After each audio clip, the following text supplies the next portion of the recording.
بلوچستان کے اندر جو واقعات ہوئے پچھلے چند روز کے اندر، اس کے بعد بار بار میں کہتا ہوں کہ پاکستان کی صورتحال میں سب سے بڑا چیلنج جو ہمارے سامنے ہے وہ یہ نہیں ہے کہ دہشت گردی کو کیسے شکست دینی ہے. اس سے پہلے چیلنج یہ ہے کہ آپ نے انٹرنل یونٹی اور ہارمنی جو پولیٹیکل لیڈرشپ کی ہے اس کو کیسے انشور کرنا ہے.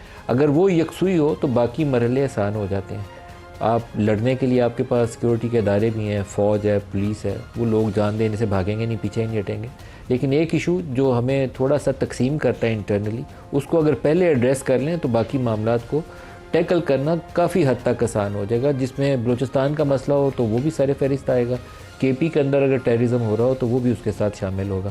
تو آج کے اس پروگرام میں اس ایشو پر بات کرنے کے لیے ہمیں جوائن کر رہے ہیں اختیار ولی صاحب سینئر ہیں. اس کے علاوہ شفیع جان صاحب ہیں، معاون خصوصی ہیں اطلاعات کے خیبر پختونخوا حکومت سے.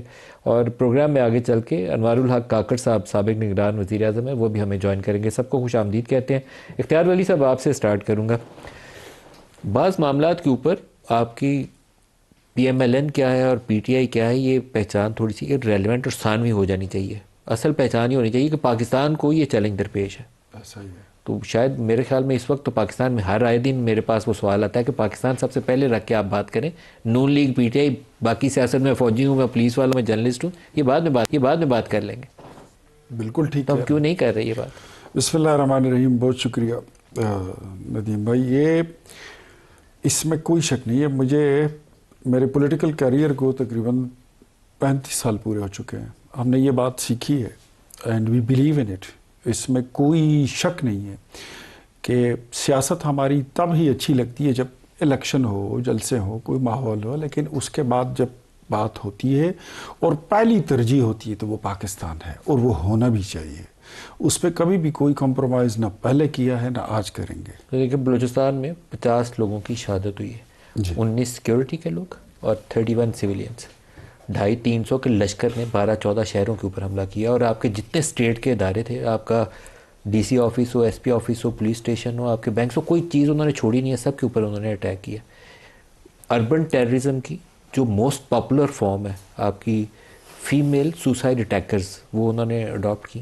ایجوکیٹڈ یوتھ کو میدان میں اتار کے وہ انہوں نے استعمال کیا. آپ کی انسرجنسی کی ورسٹ فارم ہے جو وہاں پہ چل رہی ہے. اور یہاں پر آپ کی اسٹریٹجی اور آپ کی جو یکسوئی ہے وہ مسنگ ایلیمنٹ. اب ٹو سم ایکسٹینٹ میں آپ کی بات کے ساتھ ایگری بھی کرتا ہوں. لیکن ایک بات میں آپ کو کلیئر کر دوں کہ اس کا کانٹیکسٹ ذرا تھوڑا سا یہ دیکھ لیجئے کہ انڈیا جو ہمارے ساتھ لڑائیاں لڑتا تھا، ہم پہ جنگ مسلط کرتا تھا، اب وہ اس چیز سے اس نے اپنی پالیسی چینج کر دی ہے. وہ بجٹ جو ہمارے خلاف وہ استعمال کرتا تھا وہ اس نے ہمارے پراکسیز پہ لگانا شروع کر دیا ہے. اس میں بھی کوئی شک نہیں. اور آپ کو بھی پتہ ہے کہ جتنے بھی یہ اٹیکس ہوئے ہیں یہ سارے انڈین فنڈڈ ہے اور یہ انڈیا کراتا ہے. اس میں کوئی شک نہیں ہے. اس میں کوئی شک نہیں ہے. تو لیکن کیا ہم انڈیا کروا رہے ہیں تو ہم اس لیے جسٹیفائی کر رہے ہیں کہ ٹھیک ہے انڈیا کروا رہے ہیں، ہم کچھ نہیں جسٹیفائی نہیں کروا رہے ہیں. ہم یہ سمجھتے ہیں کہ انڈیا کے ساتھ اگر ہمارے معاملات کہیں بھی کسی بھی طور پر کسی بھی پلیٹ فارم پر اگر ڈائیلاگ کے ذریعے حل ہو سکتے ہیں ہم اس کو حل کریں گے. اگر نہیں تو پھر ہم اس کو کہتے ہیں کہ تم سامنے آؤ، بزدلوں کی طرح پیچھے سے چھپ کر وار مت کرو. اور اسی طرح کی اسٹریٹجی اگر آپ بنائیں گے تو اگر آپ پراکسیز کو استعمال کریں گے تو اس کا اینڈ رزلٹ کیا ہوگا، اس کا ریئیکشن کیا ہوگا، وہ اس سے زیادہ خطرناک ہو سکتا ہے. تو ہم اس کے لیے تیار ہیں. لیکن ہم چاہتے یہ ہیں کہ اتنی بڑی آبادی تقریباً کوئی 1.5 ارب لوگ بن جاتے ہیں ایک دوسرے کے خلاف. اگر ہم یہ لڑائی لڑیں گے تو یہ کوئی عام لڑائی نہیں ہوگی، یہ کوئی نورہ کشتی نہیں ہوگی، یہ اٹامک جنگ ہوگی اور اس میں بڑی کتر ہو جائے گی. شفیع جان صاحب اوائڈ کرتے ہیں. یہ جس طرف اٹامک جنگ کی طرف اشارہ کر رہے ہیں میرے خیال میں اس کو نہیں چھیڑوں گا. لیکن باقی ایشوز کے اوپر اگر پولیٹیکل لیڈرز بیٹھ کے فیصلہ کریں نا تو بلوچستان کا مسئلہ میرا نہیں خیال ہے کہ اگر آپ سیاسی سوچ سے فیصلہ کریں. یوز آف فورس بھی ایک پولیٹیکل ڈیسیجن ہوتا ہے، وہ آپ اس کا حصہ ہوتا ہے اسٹریٹجی کا. جہاں فورس یوز کرنی ہے کریے. اگر وہ آتے ہیں سوسائڈ اٹیکرز دیکھیں تو آپ ان کو چائے کی پیالی نہیں پیش کرتے، آپ ان کو ایلیمینیٹ کرتے. آپ کریں انہیں ایلیمینیٹ. ندیم صاحب میں نے لیکن وہ یکسوئی کہاں پر ہے؟ سب سے پہلے آپ کا شکریہ. میں پہلے بھی آپ کے شو پہ یہ بات کر چکا ہوں کہ پاکستان ہے تو سیاست بھی ہے، ہر چیز بھی ہے. پاکستان مسلم لیگ نون بھی ہے، پاکستان تحریک انصاف بھی ہے، پیپلز پارٹی بھی ہے، لیکن سب سے بڑھ کے پاکستان ہے. جو بلوچستان میں ہوا جتنے اس کی مذمت کی جائے کم ہے. اب ہم سب کو ایک ہونا پڑے گا. اس پہ صوبائی حکومتوں کو بھی بیٹھنا چاہیے، فیڈرل حکومت کو بھی بیٹھنا چاہیے، سیکورٹی ایجنسیز کو بھی بیٹھنا چاہیے اور ایک یونیفارم پالیسی لے کے آنی چاہیے, TUR سیٹ کرنے چاہیے کہ جس طریقے سے انہوں نے 14 سے 15 شہروں پہ جو انہوں نے ایک طریقے سے حملہ کیا, اور پھر اختیار صاحب بھی کہہ رہے ہیں کہ سارا انڈین فنڈڈ ہے, ڈیفینیٹلی انڈین فنڈڈ ہے, بالکل انڈین فنڈڈ ہے, اس میں کوئی شک نہیں, امریکی ہتھیار استعمال کرتے ہیں, بالکل پیسہ انڈیا دیتا ہے, انڈین فنڈڈ ہے, اسٹریٹجائز بھی وہ کرتے ہیں, ٹارگیٹس دیتے ہیں, انڈین فنڈڈ ہے, اس میں کوئی شک نہیں ہے, اور ہمیں اس پہ بہت سخت ایکشن بھی لینا چاہیے, اور اس چیز کو ہمیں عالمی طور پہ ابھارنا بھی چاہیے کہ انڈیا کیسے فنڈ کر کے ہماری لوگوں کو, مطلب جو بھی اس میں انوالو ہیں, اور ساری ثبوت سامنے پیش کرنے چاہیے, اور انڈیا کو بھی اب ایک وارن دینا چاہیے, انڈیا کو خلاف بھی ایک سخت رویہ اپنانا چاہیے. ہم نے مئی میں جو کامیابی حاصل کی ان کے خلاف, اس سے بڑھ کے اب ہمیں بھی اس پہ سوچنا چاہیے, اور ہم سب کو بیٹھنا چاہیے. پاکستان ہے تو ہم سب. کل افریدی صاحب کی جو پرائم منسٹر سے میٹنگ تھی, اب کیونکہ یہ KP میں بھی ایک چیلنج ہے ٹیررزم کا, بلوچستان میں اس کی شکل اور ہے, KP میں اس کی شکل اور ہے, لیکن ہے تو یہاں پہ بھی چیلنج. بالکل. تو کیا افریدی صاحب اور پرائم منسٹر جب آپس میں ملے ہیں تو ہم سوچیں گے کہ کوئی ورکنگ ریلیشن شپ بنے گی, یا ابھی بھی بیان بازی تک ہی کام چلے گا؟ نہیں, دیکھیں ڈے 1 سے ہماری یہی اسٹریٹجی ہے, اور ہماری سٹانس بھی ڈے 1 سے یہی ہے کہ سب کو آپ مل کے اعتماد میں لیں, صوبائی حکومت ہو, فیڈرل حکومت ہو. دیکھیں اگر خیبر پختونخوا میں دہشت گردی ہو رہی ہے, افیکٹ تو سارا پاکستان ہو رہا ہے نا, صرف خیبر پختونخوا تو زیادہ افیکٹ ہو رہا ہے, لیکن اس سے افیکٹ تو پاکستان بھی ہو رہا ہے نا. تو کیوں نہ اگر صوبائی فیڈرل حکومت وہاں پہ کوئی آپریشن لانچ کرنا چاہتی ہے یا کوئی کارروائی کرنا چاہتی ہے, تو کیا صوبائی حکومت کو اعتماد میں لینا ضروری نہیں؟ کیا اس پہ کل بات ہوئی پرائم منسٹر سے؟ بالکل, ہم نے اپنا مدعا پیش کیا. پھر کیا آؤٹ کم کیا ہے اس میٹنگ؟ اس نے کہا کہ جس میں مزید ملاقاتیں ہوں گی, مزید بات چیت اس پہ کریں گے, مزید بات چیت کریں گے. مصطفیٰ نواز کھوکھر صاحب, جو حالات ہیں پاکستان کے, اس کے لیے سارے لوگوں کو سر جوڑنا چاہیے. میں ہر پروگرام میں بات کرتا ہوں, لیکن میری اس بات کو اس پروگرام کی حد تک اتفاق کرنے کے بعد اس کا فالو اپ نہیں مجھے نظر آتا. کوئی ایسا راستہ نکلنا چاہیے کہ ان قومی ایشوز کے اوپر, یہ تو پاکستانی جہاں مر رہے ہوں, شہادت ہو رہی ہو, خون بہہ رہا ہو اپنی اس قوم کے بیٹوں کا, تو وہاں تو اتفاق رائے میں کوئی دشواری نہیں ہونی چاہیے. سیاسی لڑائیاں اپنی لڑیں, وہ سیپریٹ رکھ کے چلائی جا سکتی ہیں. کھوکھر صاحب جی, آپ بالکل ٹھیک کہہ رہے ہیں ملک صاحب کہ کبھی ایسے موقع آ جاتے ہیں قوموں کی زندگی میں کہ جہاں پر انہیں اپنے سیاسی اختلافات, سیاسی رنجشیں ایک طرف رکھ کے اکٹھا ہونے کی ضرورت پیش آ جاتی ہے. اور پاکستان اپنی تاریخ میں بہت سے ایسے لمحات سے گزرا ہے. ابھی آج سے چند سال پہلے سانحہ APS ہوا. اس سانحہ APS کے نتیجے میں جہاں پر ایک بڑا ظلم اور بربریت ہمارے بچوں کے اوپر کی گئی, اس کے نتیجے میں ساری پولیٹیکل پارٹیز, تمام سٹیک ہولڈرز ایک میز پر بیٹھے, اور پھر انہوں نے ایک نیشنل ایکشن پلان تیار کیا. افسوس کہ اس نیشنل ایکشن پلان پر اس طرح عمل نہیں ہو سکا جس طرح ہونا چاہیے تھا.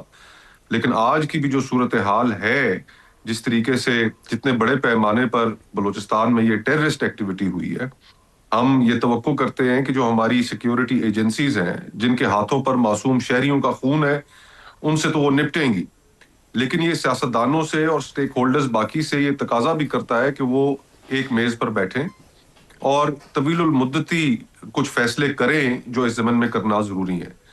اور میں یہ سمجھتا ہوں کہ وزیر اعظم ہو یا صدر پاکستان ہو, ان کو قدم آگے بڑھانا چاہیے اور اس معاملے کے اوپر ایک APC بلانی چاہیے کہ جس میں تمام سیاسی جماعتیں اور تمام خصوصاً بلوچستان کے لوگ اس میں ان کی لیڈرشپ شریک ہو, تاکہ ہم کوئی راستہ نکال سکے اور ایک مستقبل کے لیے ایک راہ کا اچھا کھوکھر صاحب, بلوچستان والا جو معاملہ ہے اس کے اوپر بڑی کھل کے ڈیبیٹ ہونی چاہیے, اور اگر کوئی غلطیاں کوتاہیاں ہیں وہ بھی ماننی چاہیے, لیکن کچھ لوگوں کا چہرہ بڑے کھلے طریقے سے دکھانا بھی چاہیے.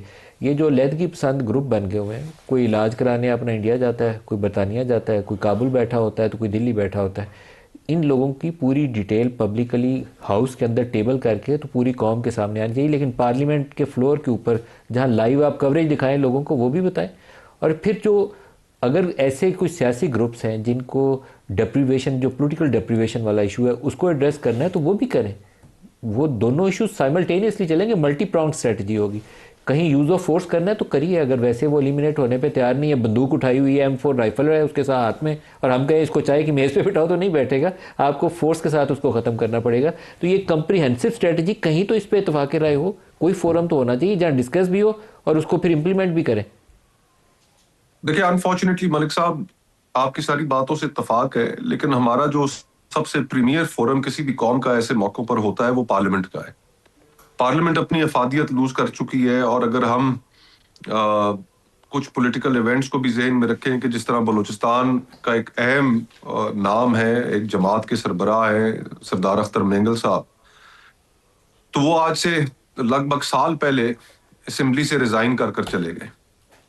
تو آج اس اسمبلی کی اپنی لیجٹمیسی بھی اتنی نہیں ہے کہ وہ فورم استعمال کیا جا سکے. اسی لیے میں نے صدر پاکستان کا ذکر کیا، وزیر اعظم کا ذکر کیا کہ وہ ایک آل پارٹیز کانفرنس بلائیں، اور پھر اس میں جہاں تک ان لوگوں کا تعلق ہے جو دہشت گرد ہیں، جنہوں نے ریاست کے خلاف ہتھیار اٹھا رکھے ہیں، ملک صاحب، نو فارم آف ڈیپریویٹی یا ڈیپریویشن وہ جسٹیفائی کرتی ہے ٹیررزم کو یا ایک معصوم آدمی کا خون بہانے کو. تو جنہوں نے ہتھیار اٹھائے ہیں ان سے تو آئینی ہاتھوں سے نمٹنا چاہیے، ان کے ساتھ تو کوئی نیگوسیشن نہیں ہونی چاہیے. باقی ہمیں اپنے ذہن میں یہ بھی رکھنا چاہیے، میں آپ کی توجہ دلاؤں گا اور آپ کے ناظرین کی بھی، کہ جب یہ عروج پر تھا ایران کے اوپر اسرائیل کے حملے جاری تھے، تو اسی وقت ایک تھنک ٹینک ہے، جوئش تھنک ٹینک ہے مرمری کے نام سے، اس کے اندر حرب یار مری کا ایک آرٹیکل چھپتا ہے اور صاف نظر آتا ہے کہ وہ جو سٹڈی ہے وہ موصوف کے اندر تو شاید اتنی اہلیت نہیں کہ وہ اس کو خود لکھ پاتے، لیکن وہ ان کا نام استعمال کیا گیا اور اس تھنک ٹینک کی طرف سے پروپوز کیا گیا کہ اس ریجن کے لیے مستقبل کا خاکہ کیا ہونا چاہیے.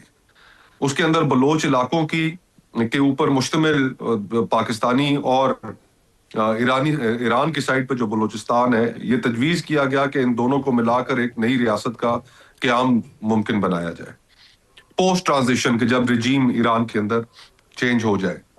تو ہمیں اس ساری چیزوں کو پرسپیکٹو میں رکھنا چاہیے کہ انٹرنیشنل کیا اس کے خلاف سازشیں ہو رہی ہیں، کیا ان کے اہداف ہیں.